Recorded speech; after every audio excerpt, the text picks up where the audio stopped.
Media recognition from Bloomberg, Reuters, recycling trade publications. Patented process for 100% recovery of critical metals, including cobalt, lithium, nickel, manganese, aluminum. American Manganese is focused on recycling lithium-ion batteries for electric vehicles. American Manganese trades on the TSX Venture, AMY, the US, AMYZF, and Frankfurt 2AM. For more information, visit AmericanManganeseInc.com or phone me, Larry Ray, at 778-574-4444. You're listening to HowStreet.com radio, available online at TalkDigitalNetwork.com. Welcome to HowStreet.com radio, the online source for market opinions. Here is Jim Goddard. My guest is Danielle Park, editor of the popular blog Juggling Dynamite and president of Venable Park Investment Counsel Incorporated. Welcome back to the show, Danielle. Thank you, Jim. Danielle, I noticed on your blog that you have an article on stock prices overshoot profits the most since 2000. What is that story all about? Oh, it's just pointing out that the price of particularly U.S. stocks, the S&P 500 large cap stocks, have now overshot on a multiple the corporate profits. So you know how shares are supposed to price corporate profits, and they're supposed to forecast future cash flows, and that's how you're supposed to come up with fair value for these things on an investment thesis. But in reality, what's happened is that since about 2012, S&P profits have flatlined. They really, if you look at that chart, it's the orange line. They haven't made any new progress. But the prices, of course, have continued up. So that has been a factor of both the QEs of the world, the central banks pumping in liquidity, which into the banking system, which has then flowed into cheap credit for corporations who have borrowed and bought back their own shares. And here we go again with this whole theme of, the history of share buybacks. And I know we've touched on it in the past, but it is such a critical issue today. If you look back to the 1920s and 30s, it was actually a big issue in the 1920s, and it had a large role to play in the run-up to the crash of 29, where companies were using their own cash flow and borrowing money to buy their own shares on the open market, and thereby, push up their price, both with the incoming capital, and also reducing the flow to shares available is how it's sort of a way of increasing your profits without actually increasing your profits, profits per share rather than increasing profits overall.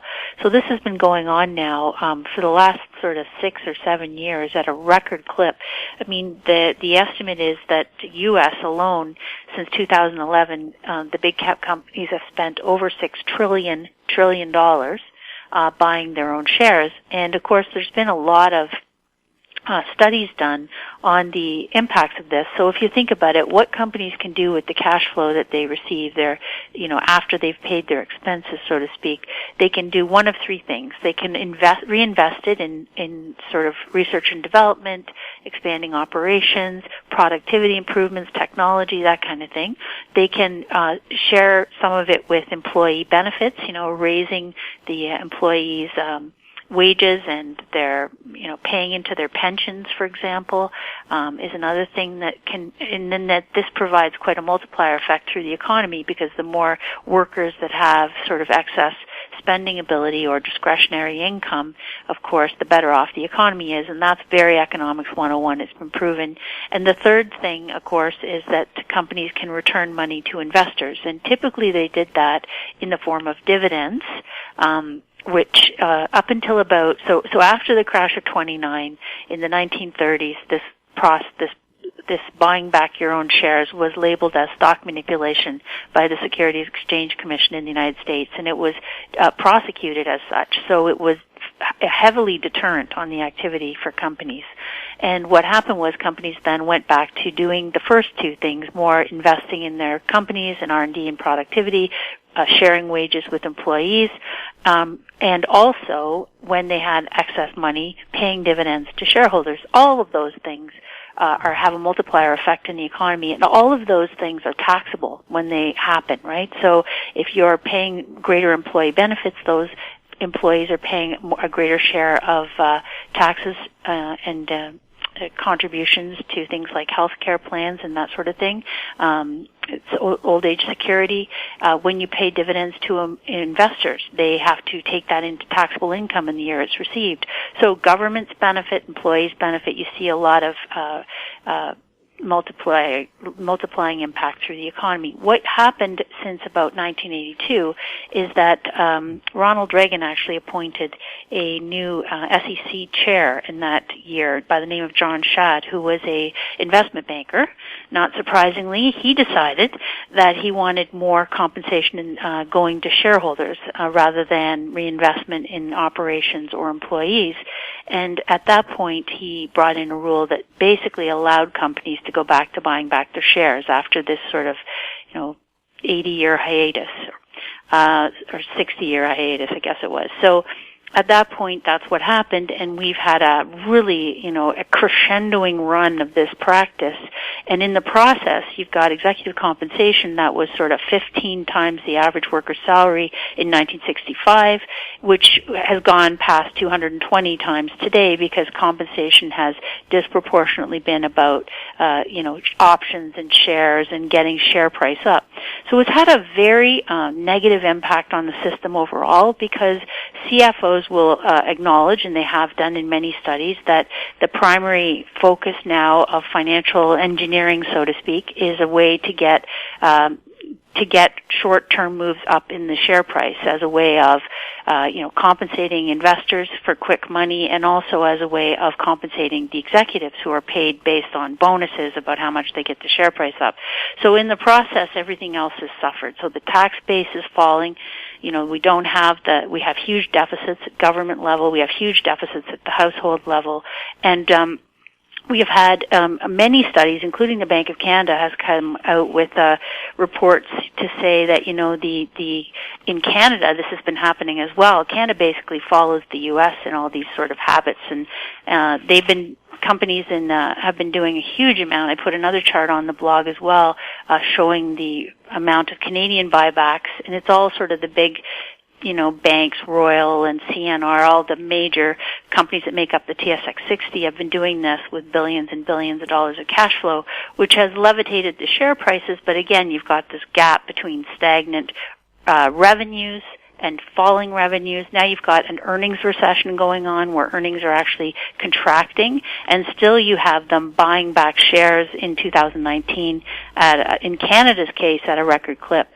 So the Bank of Canada and other institutions have said, hey guys, you're really underfunding investment in the things that are going to matter for productivity for the future, in R&D and in certainly in things like pensions, which, as you know, Jim, we've talked about before. They're actually doing this, diverting this into buybacks at the expense of, pensions, which are in huge deficit positions. So it's really indefensible on any kind of business prudence or business responsibility model. It's indefensible on productivity longer term, or indeed on stability and strength of these companies, their ability to move into, the future, which is rapidly moving into a whole bunch of disruption around technology and new infrastructure requirements. So it's amazing. Every level that you look at, you see that we need things like, the news about the water in Vancouver this week, and that's, making people aware that we have very old pipes in many cities, for example, including across Canada. And there's a huge amount of money that needs to be reinvested, both by governments in terms of from tax base, but also in terms of companies. And there needs to be a partnership there so that we can remake the economy and the country for the 21st and 22nd century. And now's the time. So, that's going to become a very major issue going forward here of how to curtail this very destructive practice as it's gone to such an extreme. Should buying back shares be made illegal again? Well, there's a bunch of different ways you can handle it. Certainly, you can go back to a rule that calls it manipulation and will just divert attention away, and you'll see companies go back to utilizing cash in the way that they did to great benefit. Let's not forget that productivity went up like a rocket after the Second World War when companies weren't doing these buybacks, when they were doing investment and thinking forward into the future. So definitely there's a case to be made for just calling it market manipulation. There's other ways that you could align incentives more appropriately in terms of and in Europe, for example, they have a portion of a large representation of the employees of a company on the board, and in those countries you don't see nearly the amount of buybacks that you see in America because it's just harder for board members to pass these very executive friendly disbursements when everyone else around the table knows that you're doing it at the cost of the pension or at the cost of the operations, the factory, the product development, the things that need capital. So again, there's other ways to have another set of eyes or a countervailing weight there to keep it from being so self-serving. And all that's possible, but we certainly need to have some definite change and some review of how it's been in the last, say, 20 years. We'll have more with Danielle Park right after this. Avon Resources Limited is a gold exploration company with significant projects in British Columbia and the Yukon, trading on the TSX Venture Exchange, symbol ABN, and the OTCQB, symbol ABNAF. Surrounded by world-class gold deposits and mines, Avon's 23,000 hectares Forest Kerr Gold Project is located in the heart of the Golden Triangle in northwestern BC. For more information, visit us at avonresources.com. Engineer Gold Mines is focused on the exploration and development of the historic high-grade Engineer Gold Mine situated 32 kilometers southwest of Atlin, British Columbia. Engineer Gold Mines is fully permitted for surface and underground exploration with the 2019 drill program now underway. Engineer Gold Mines Limited trades on the TSX Venture Exchange, symbol EAU. For more information, please visit us at engineergoldmines.com. Welcome back. We're speaking with Danielle Park. Danielle, speaking of doing things differently, some companies are experimenting with a 4-day work week. You put in the same number of hours, but you just do them over 4 days instead of 5. And they have found their productivity is up almost 20%. Is that the wave of the future? Make sure your employees are well rested and feel they've got a benefit from a long weekend every week. Well, I'm sure that can be helpful. A lot of it is on a case-by-case kind of basis, but for sure we know that we need things like affordable shelter. So if you're going to have, healthy functioning population that's able to be productive and help the country move forward, you need to have some basic things like health. They have to be, getting nutrition that's supportive of that health. You have to have some education. You have to have some shelter. Those things are really some savings plans so that when they do get old or sick, there's some sort of funds to help them through those periods or to sustain them into their old age. So those are sort of the foundational things. And certainly, we have typically if you have a 5-day work week in Canada and you've got sort of a 40-hour week, you can manage life around your work. So whether you clump that in 12-hour shifts or whatever, each business and each sort of sector has its own whatever works best. But the things that we really have to look at is, for example, another study looked at, and we've talked about this before, the price of housing in Canada and the fact that, the average house price in just British Columbia, where you are, is about 9.6 times the average household income in Canada. In Ontario, it's about 8.4 times. And the typical long-term sort of affordability traditionally was around 2.5 or 3 times income. So we know that people are already insanely stressed just trying to pay the rent or the mortgage. And that has really been a major problem in terms of not having any funds for cushion, for healthy food in some cases, for investing or saving for the longer term, things like education for their children. These are all done at the expense of, this has all been sort of sucked away from for things like shelter and expensive cars. If you think about those two things, they are the ones that have been the benefactors of all this debt and credit that's come into the system. So just like it's enabled the share buybacks and the record corporate debt we now have, which has therefore weakened our prospects looking forward, we have the exact same thing in the household sector with the record levels of debt, with the record amounts of mortgages and car loans and and student debt, which has, appreciated some 1,300% in the last 10 years. I mean, the cost of education, has gone up that much. So if you want to look at how are we going to make a more stable, healthy, productive workforce, you have to look at things like how do we make costs more affordable, how do we support the right practices, the right sort of, sustainable activities, and that's really where the policy focus has to be. Because, it's not like government has to come in and tell everyone what to do, but at the margin, when we see areas where there's, great abuse going on in the corporate sector or in,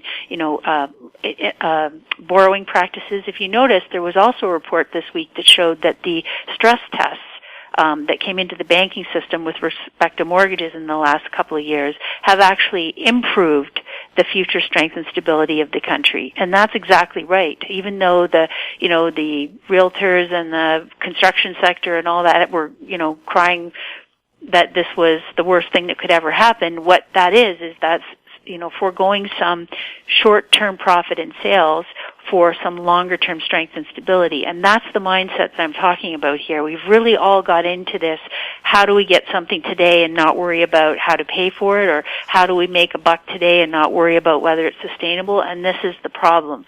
So all of that thinking has to be really turned on its ear, and I think that we're coming into a period where that's necessarily going to happen. One of the leading indicators of that is the fact that, CEOs themselves and CFOs, the people of these large companies which have been making, as I said, huge multiples of the average person's income or the average household income, they're feeling very concerned and pessimistic now looking forward, because they know that these books have been rigged for years and that you can't have, flooding with liquidity and sort of perfect financial conditions at all times, and that they see the world now heading into this industrial slowdown and reduction in revenues and sort of a cash crunch, and they're looking to cut costs. And of course, once they start cutting costs, that's when job losses increase. That's when you start to see consumer confidence turn down. Right now, consumer confidence is very high because we're at, a long into this cycle and we have relatively high employment.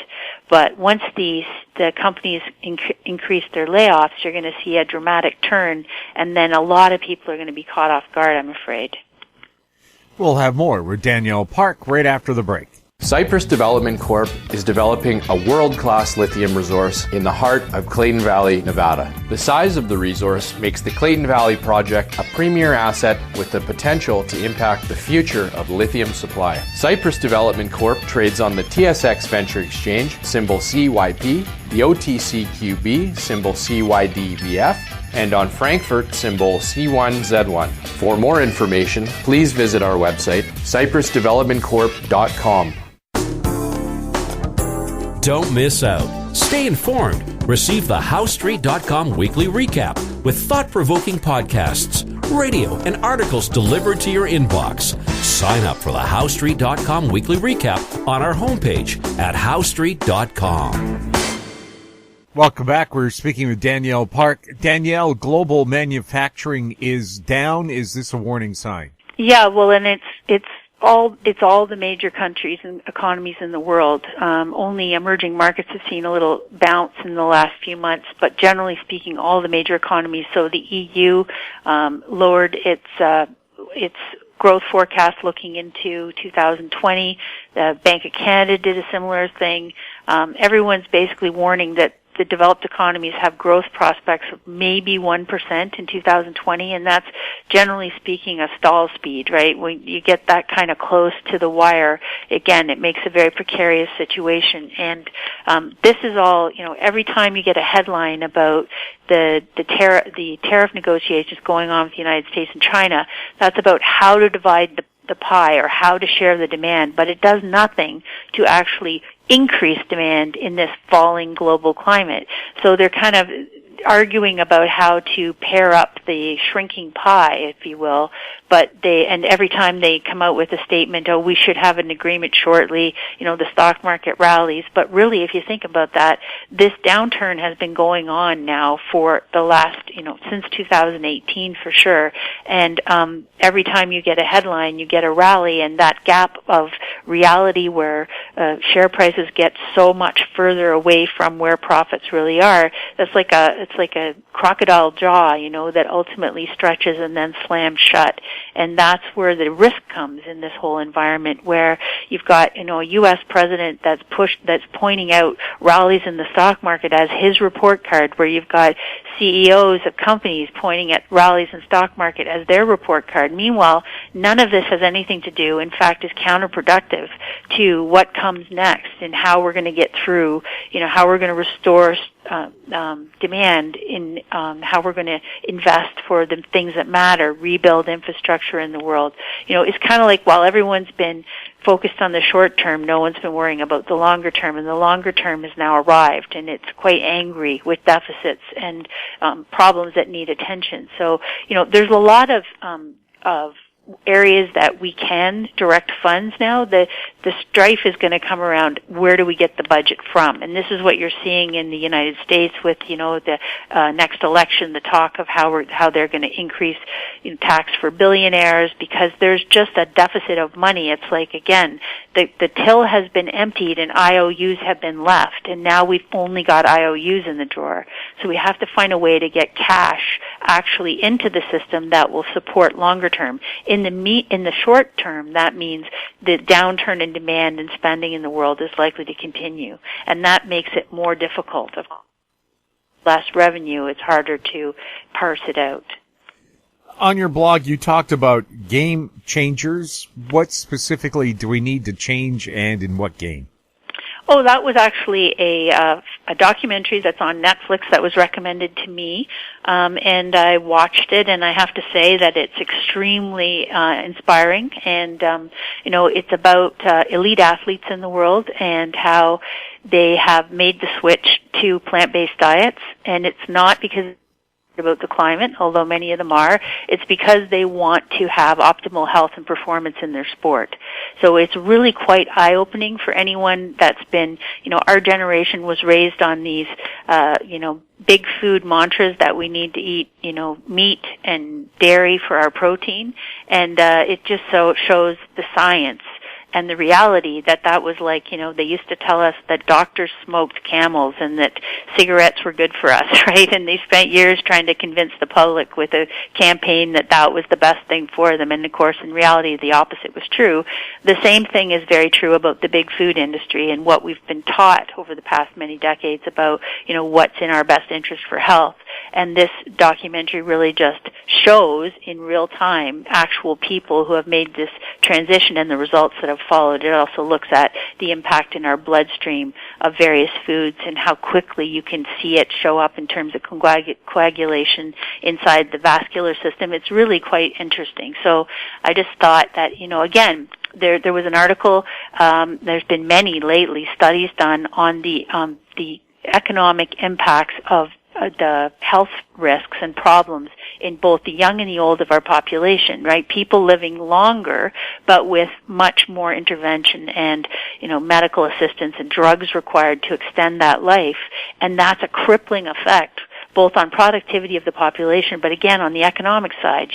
It may be easy or quick to eat junk and goose profits for big companies in the junk food space, but at the end, we are all paying the cost of a much sicker population. And everyone looks at, healthcare and healthcare and healthcare, and what I like to say is food care is actually the largest medicine or the largest impact on health of anything there is in the world. And we now know, we have the science now, which many people didn't.